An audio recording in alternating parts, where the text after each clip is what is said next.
anything. No, she's like, she didn't know anything. Are you fucking kidding me? She knew.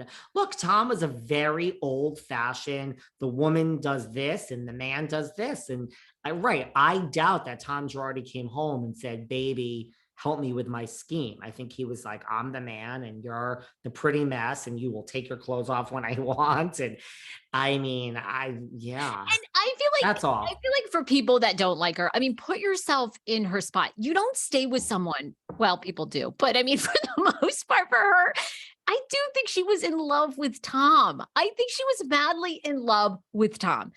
I know the power, the money, we're all parts of it. But I mean, she was a no-name, little hillbilly from, the South, who gave up so much. Her mother, her grandmother, whatever, raises her son. She can go to Hollywood. She doesn't ever get a break acting, really, some little roles here and there. She meets her knight in shining armor, which, by the way, it works out for a long time. And she follows him all over the world. And then he goes, okay, baby, it's about you. Like, to your point, I'm sure it's, she was at his beck and call, but she was in love. That was the life she wanted. She thought all this money, all this power was real, because everywhere around Los Angeles, and Gloria Allred, who's been on your show, said it too, Tom was the fucking shit here in LA. I mean, everybody knew him. Everybody thought he was this high-powered lawyer. He gets into every restaurant. He's got, his membership at the California Club. I mean, everywhere.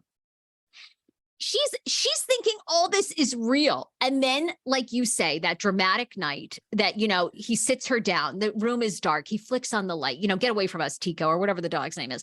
Tiago, please. Tiago. Get out of here, Tiago.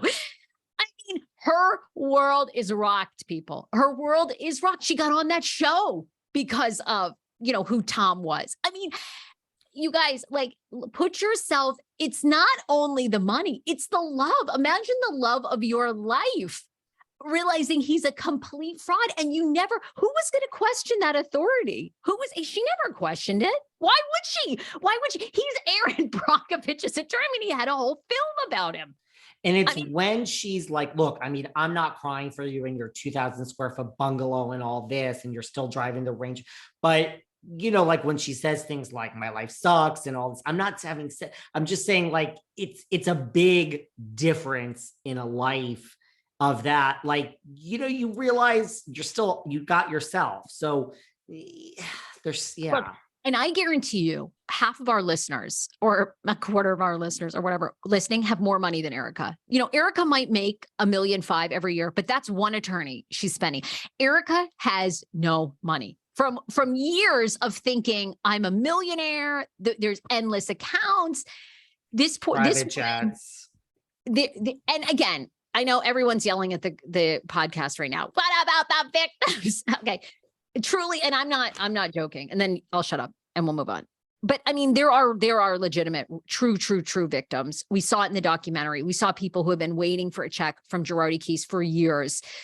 And that's disgusting and not right. But I do think that is a separate thing. And I feel like, where is the fucking anger all the time? Why are people picketing in front of like Tom Girardi's dementia home? I mean, he's the asshole.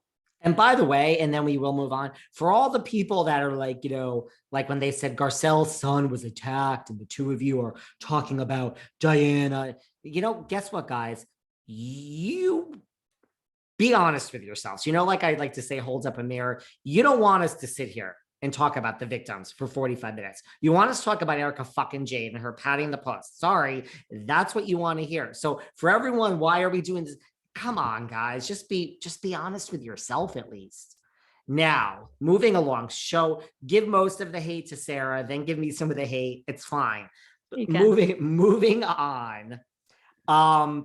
Nicki Minaj, Garcelle. What do you think? Oh my God, Nicki Minaj is a savage. I never want to get on Nicki's bad side. No. What'd you think of that? So I guess, it comes back to Garcelle on the real. This day job that Garcelle had was causing her trouble. She was worried about Erika Jayne. So I guess on the real, which is her job, I didn't listen to what she actually said, but I guess she said stuff against Kenneth Petty, who is Nicki Minaj's husband, when it came up to like Jennifer Hughes the woman who was accusing Nicki Minaj's husband of rape back in the day, and we're, oversimplify. I guess Garcelle, took this woman who's accusing Nicki Minaj's husband of these things side, and I don't know, Nicki Minaj did not have nice things to say to Garcelle. Look, I mean, you stick up for your husband, right? You stick up for your husband. But I agree with you, Sarah. It's like, first of all, Garcelle, you too can't just play the victim. That's not how housewives work. There's lots of people feel bad for you, and you are a victim in a lot of circumstances. And just as much as you are, at the same time, there's a lot of people coming for you. So welcome to the game, right? And I don't want Nicki Minaj on my bad side. Do you? I said the same thing you did when I listened to this rant by Nicki Minaj, and she's like, now this Garcelle, and she's on this fucking Housewives. I mean, first of all, Nicki knows the Housewives, obviously. I'm just like, oh shit, I don't want Nicki coming for me. I don't think Garcelle's going to respond or anything. Our Candy Gal, Candy Gal was the only one from Potomac that did not receive a luxury gift for her bonus children. Because remember, Nicki came on, Nicki's a huge Housewives fan. Huge. She was on RHOP, right? Questioning them.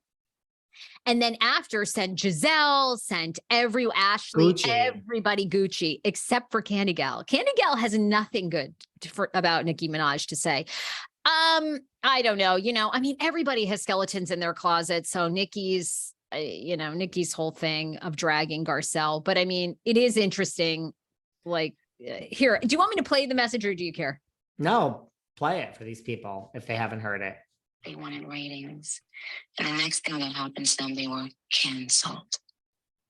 And now this lady is on one of the Real Housewives talking about, leave my son alone. Don't leave comments on my son's page. Bitch, if you can't feel this, stand a motherfucking heat. Get the fuck out the kitchen, bitch.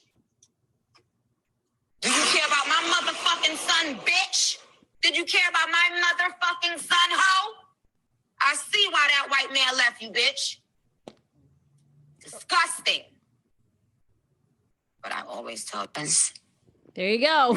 There you go. So she's specifically referring to the bots, or alleged bots, and the attack on Jackson. She's like, right. Oh, poor Jax. What the fuck? Did you care about my son? I mean, that's not a light, because she's Nicki's. Well, and she says the real head on that woman, the alleged victim. I got to look into the case. I don't know. I know our listeners probably know it better. So I don't know who Jennifer. I mean, I kind of paid attention, but anyway, Nicki is basically saying they had her on and then they got canceled, and Nicki and Garcelle didn't give a shit about Nicki's family or her son when that was all going down. They were happy to have that woman on. And then, but what is making Nicki do this rant now? I guess, I mean, the bots were, at this point, like a month ago, the alleged bots and all this. What, I don't understand is Nicki's probably on summer vacation. Right.